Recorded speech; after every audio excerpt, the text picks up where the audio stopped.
वैसे तो भगवान विष्णु के मुख्य 10 दशावतार एवं कुल 24 अवतार माने गए हैं, किंतु उनका एक ऐसा अवतार भी है जिसके विषय में बहुत ही कम लोगों को जानकारी है, और वो है नवकुंज अवतार।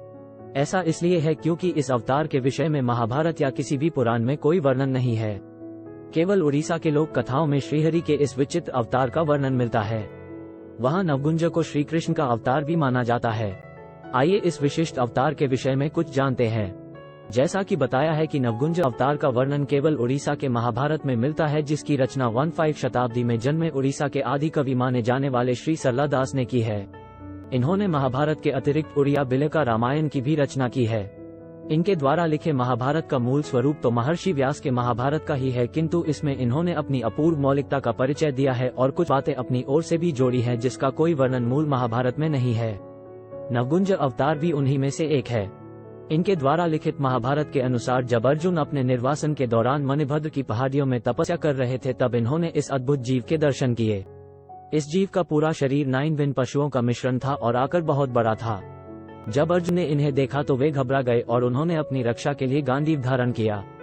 वे उस विचित्र प्राणी पर आक्रमण करने ही वाले थे कि उन्होंने सोचा कि ऐसा कोई जीव तो इस पृथ्वी का हो ही नहीं सकता। तब उन्होंने ध्यान से देखा तो उन्हें उस प्राणी के हाथों में कमल का पुष्प दिखाई दिया। ये देखकर वे समझ गए कि ये जीव अवश्य ही श्रीहरि का अवतार है। सत्य से परिचित होते ही श्री कृष्ण ने उन्हें दर्शन दिए और बताया कि विश्वरूप की ही भांति ये भी इनका एक रूप है। इस अवतार का नवकुंज नाम 9 प्राणियों के मिश्रण होने के कारण पड़ा है।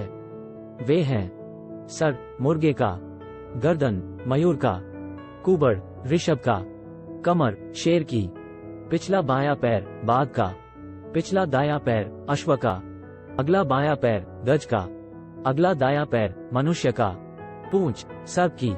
अपने इस अवतार को धारण करने का कारण श्री कृष्ण का अर्जुन को ये समझाना था कि इतनी विविधताओं से भरे जीवों को मिलाकर भी एक संपूर्ण मनुष्य की रचना हो सकती है। नवकुंज को 9 अलग अलग दिशाओं से देखने पर मनुष्य को अलग अलग जीव दृष्टिगोचर होते थे, किंतु वास्तव में वो प्राणी एक ही था।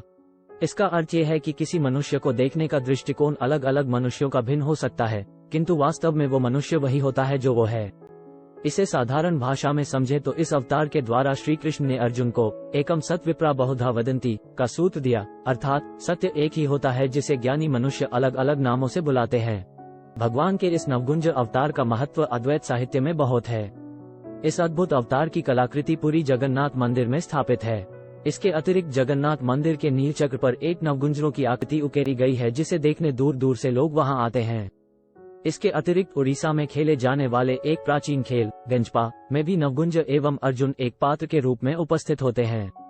ये श्री कृष्ण के विश्वरूप का ही एक रूप माना जाता है। जय श्री कृष्ण।